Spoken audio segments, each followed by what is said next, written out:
Thank you so much, ladies. And it's so amazing to put some faces to names, having a wonderful time meeting all of you for the first time, some of you today. And it's just been an incredible morning. And I think we've obviously had an amazing synopsis of the entire event from Thandi. And I think we've all learned incredible, as she said, nuggets that we will take away with us today. So it's not all about listening. As you know, we love to be interactive. And especially with women of stature, it is all about being interactive, networking, and working with each other. So we've got a lovely roundtable discussion opportunity that we're going to do now. I'm wondering, I'm going to leave the people out the room. We can catch them up later. But we really want to talk about the subjects that have been key here today, which is partnerships, collaboration. And I think in this day and age, everybody knows that you cannot succeed on your own. Partnerships and collaborations are absolutely vital for growth, and not only in your business, but personally as well. So we want to talk about that, bearing in mind all of the nuggets that we have learned here today from the esteemed guest speakers. And it's all about a roundtable discussion about the partnerships and collaborations, creating effective and progressive partnerships and communities. So really, I think talking about SDGs is where the progressiveness comes in. And as they said, it starts with us. It starts with women. We are the driving force behind the nation. So we really want to talk about that. So I want you to do a roundtable discussion at your tables. So you're going to get to know each other now. And I'd like each of you to choose one moderator. So one moderator per table. I see, obviously, we've lost a few people here, so you'll have to just fill them in. So choose one moderator per table. And the moderator's responsibility is to just keep the flow of this discussion. So you're going to have a roundtable discussion. I'm going to give you some topics, and Kim is actually handing out the topics to you now. So you should all have these in front of you. So just make sure that the moderator keeps the conversation flowing. Make sure that we're watching time. We've only got, I'm cutting it down to 20 minutes. So 20 minutes to have this discussion. So the moderator has got to make sure that everybody gets an equal share at giving their contribution. And then also do the note keeping for a 3-minute feedback. So you're actually going to have this discussion, and the moderator will then stand up and give the 3-minute feedback on the answers that you have come up with as a collaborative team. So yes, we're getting the energy flowing here today, and I think that's really exciting after absorbing so much information, is really to put it into practice. And that's the best way, as we know, to remember things, is actually putting it into practice immediately. So the questions here, you've got the notes at your table. So taking into consideration, obviously, the session theme and the speaker's addresses, consider solutions for how could each of us contribute through partnerships and collaborations to establish best practices for effective and progressive communities in South Africa. So that is one topic. The second one, how could business harness a mindset of collaboration and sustainability to positively impact our communities and society? And I think we really had some great insights from quite a few of the speakers on how we can implement that and start with ourselves. And how could SMEs and entrepreneurs contribute to more effective and progressive communities? Okay, is everybody excited to start? So we're getting a bit of the energy going, we're getting a bit of the blood flow to the brain. So pick your moderators, and we've got 20 minutes. I see the timer right in front of me. Your 20 minutes starts now. As soon as you have spoken, I'm going to give each table 3 minutes to give us an overview, and then please write it down on your piece of paper and then hand the piece of paper to Carlo. Okay, so when you finish speaking, Carlo will fetch the paper for you, so we've got that for prosperity. Thank you so much, ladies. Your time is ticking.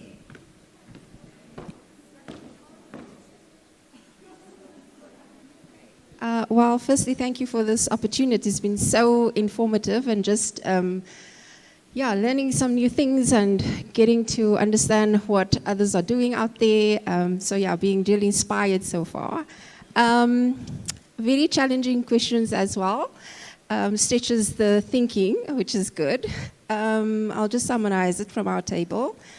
First question, we said that it's a challenge. And so to overcome that challenge, what we could each do is to teach more and give more informative sessions as well, or even write about it. But the idea is that we get the message out there even more at a more local level about them understanding what it's all about, how we can contribute for effective practices in our community.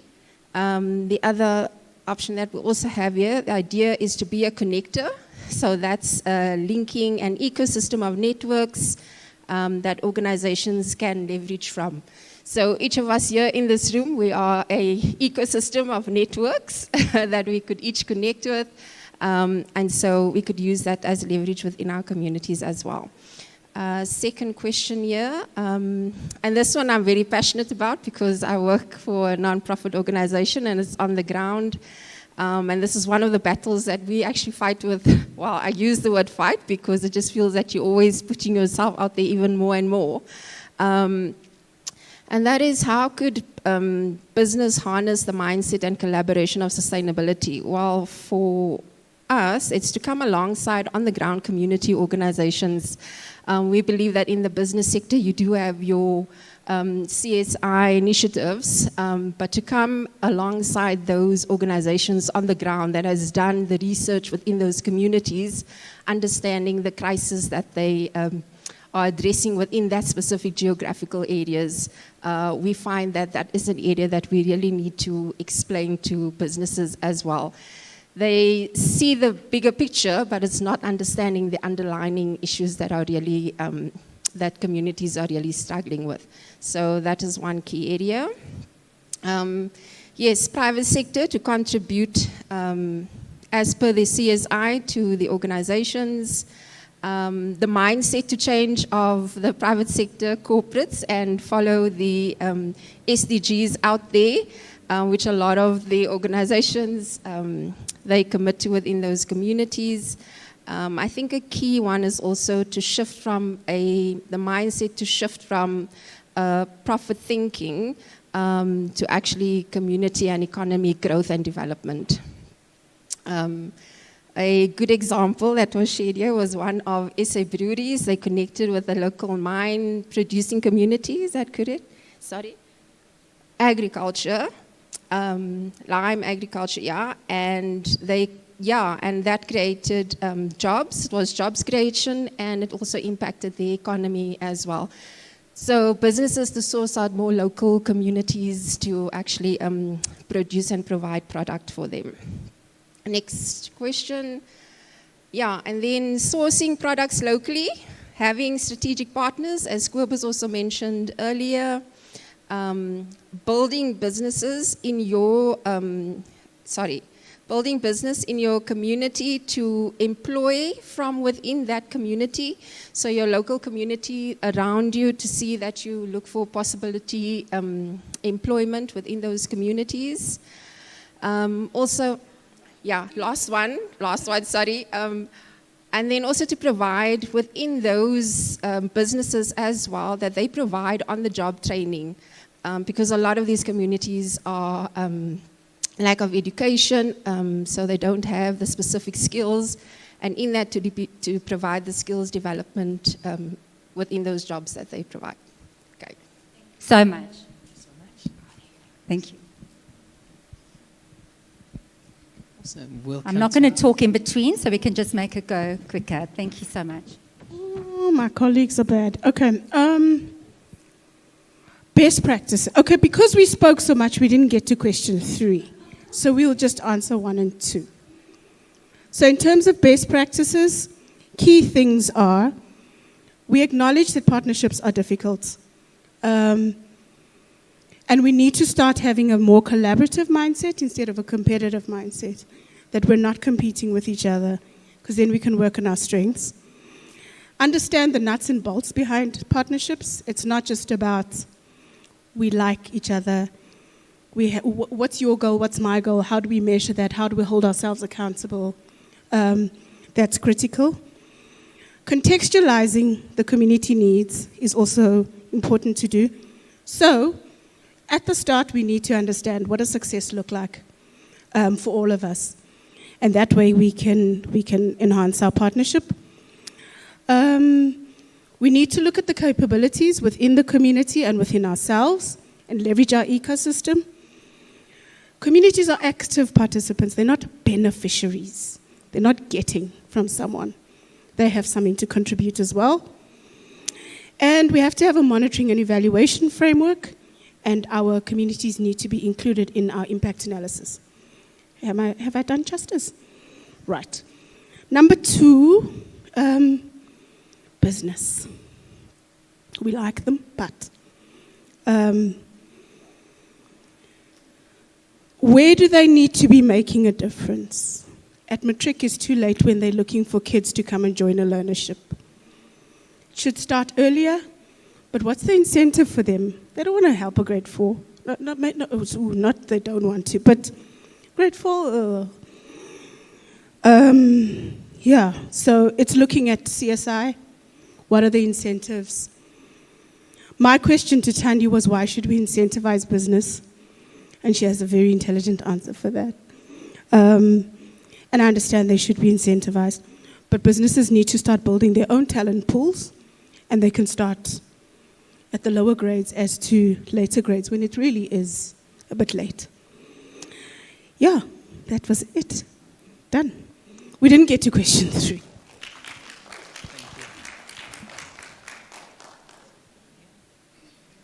The gentleman is empowered. I'm not sure it was my choice, but anyway.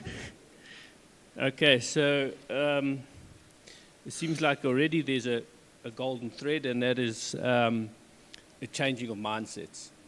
And just listening to the DG and what she had to say when they spoke to the authorities in Iceland, where you don't have to have a stick attached to a legislation or something, because there's a mindset of it's actually for the common good anyway.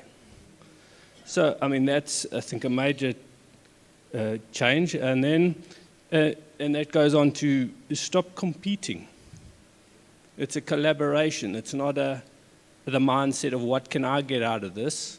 It's a collaboration. So when you have a collaboration, you have whatever you're collaborating on, that has a mind or it's a life of its own, and how are you contributing to that. Accept help, ask for help. You don't have to, it's not an ego thing. When you ask for help, you'll be amazed at who will give you free help. And then in a collaboration is setting clear boundaries, right at the beginning, so that you can maneuver within those boundaries for that, whatever the goals of the collaboration are. Knowledge sharing. Remember, I can't remember the lady's name, but she was saying she doesn't trademark what she's putting out there. It's just, it's free. Anyway, it's out there. Just go onto the internet, and it's all been done before. And acknowledge each other for what you're doing, and have that common goal. Again, network building within, go into communities and network build. Learn to trust ourselves was something that came up. And how do you trust wisely? So not just blind trust, but trust wisely, and using your head, heart, and gut with wise collaboration. And then,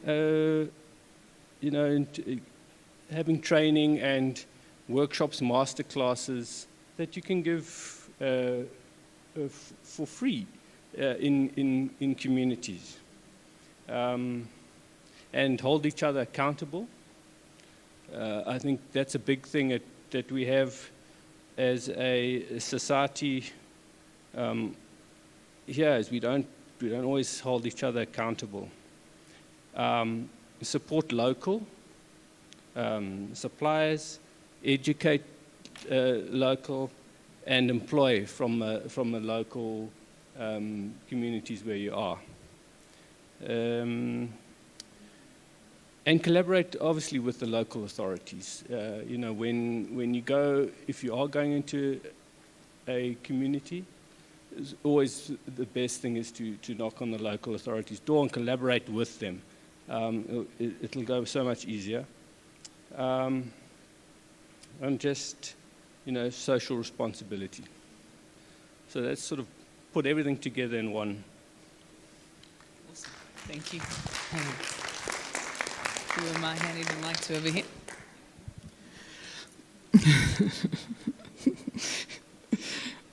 It was not by choice that I was appointed as the moderator. But it's wonderful to have the opportunity, and I had some amazing colleagues around the table sharing their ideas.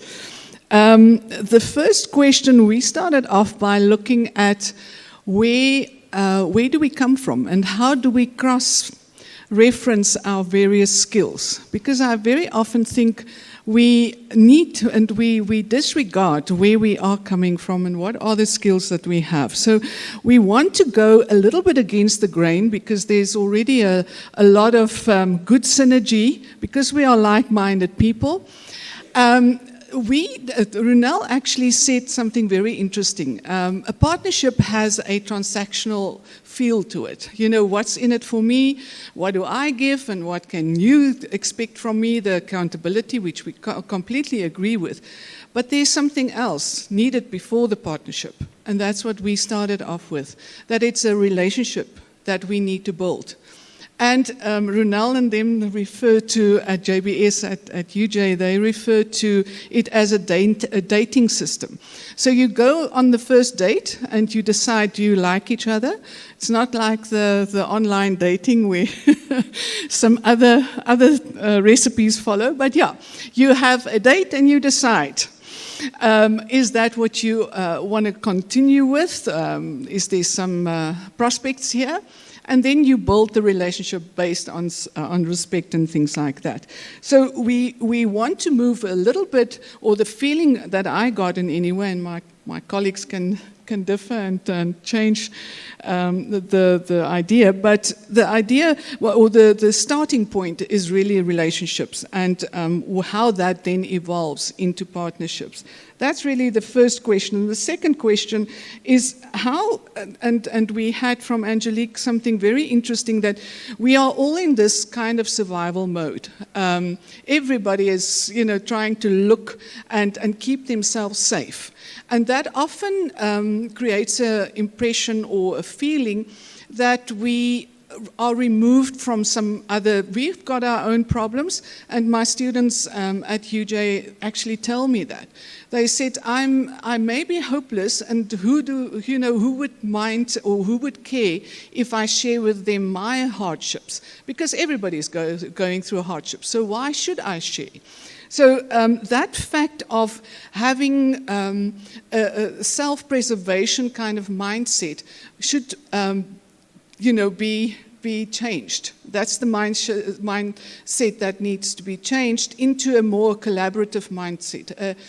As our speaker from Dubai said, change that into a mindset of collaboration. You see, my machine is already saying to me I must stop now, but you must be quiet now. I still have a last question to answer. I'm just talking to my phone, okay? I'm not going mad yet. The last one, we thought a very important collaboration or point is the collaboration that we can each have a list of practical implications and actions that we can take, such as Runel at JBS at UJ can connect, for instance, all the exhibitors here with our entrepreneurial center, so that there's an active connection. And that's, I think, what I would like to challenge everybody here is, let's look at our own individual sphere of practice, our own individual area where we are influential. of which we all are, as we've been hearing all morning. But how are we actioning that? How are we saying to Angelique, Angelique, you have a literacy group at your church, let's partner and we do some skills for ladies in the area that want to start a business. That kind of idea. So that's where we're ending. Thank you. I'm a little bit So over. much.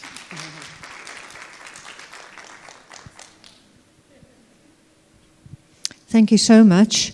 And I think that we've heard amazing input or have received amazing input here. But I want to say the golden thread around this table of extraordinary women, first of all, extraordinary with long-standing best practices that the impact can be measured, is first of all come from your position of strength. We cannot be everything to everybody, but know and understand exactly what is the need. Have the table, never chock-a-block full, always one chair empty, because they're not ready to maybe join yet, but have that invitation open for the community to join. Then, as the Arch was saying, meet. It's about the deep respect, the trust that we hold with one another, be in good standing. That is what actually creates that relationship that we heard, very important, because when you trust it as a true partner coming into that community, you will be able to find out what is the need and how you can contribute. And yes, very true from you, Jay. It is about our incredible skills that we have as professionals. We can make one call and we can actually connect the dots and make a change. So I want to say the other thing that was very clear is that it cannot be about profit anymore for us as business. It must be people first. The ESG, we have to look at what is relevant today in the agenda in the world. You have to contribute on all of those levels. And therefore, people first and profit will follow. Because people will give their best if they know that you have their back. And I think that's very important. Mentor, share, and coaching. Then come up with from out where you are, from best practices, from opportunities, and actually say to them, like the prof was saying, do net net. Maak 'n plan.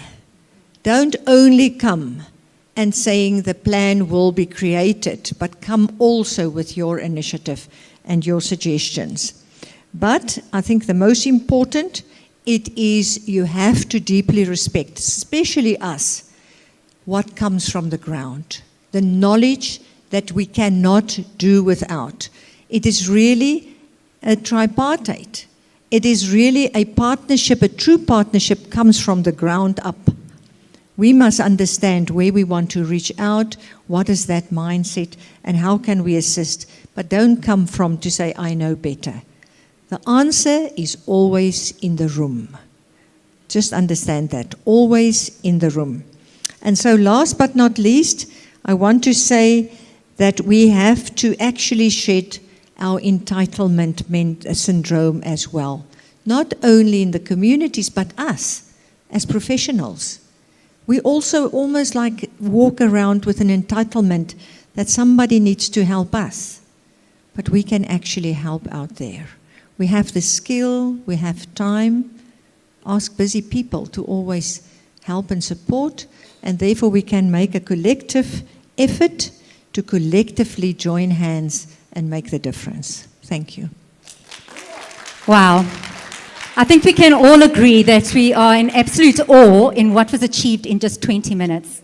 In 20 minutes of focusing your mind on partnership, collaboration, and all the topics that we've spoken about today, I'm actually getting goosebumps. Imagine what we can achieve if we proactively have that mindset of partnership, collaboration in every activity that we do and every person that we meet. So just imagine how far we can come in that time. So thank you so much. The insights have been absolutely mind-blowing. And obviously we have some amazing, incredible people in the room today that we're very privileged to get that insight from as well. well. So thank you to all of you. Thank you. I think this was a very successful roundtable discussion. And thank you to Dr. Ronell for, she doesn't like to be called out, but thank you to you, Dr. Ronell. I think this has been really instructive, and we can go forward and really push that. It starts with you, as everyone has said. It starts with you every day, every person you touch, every person you meet, and that will spread. So thank you so much.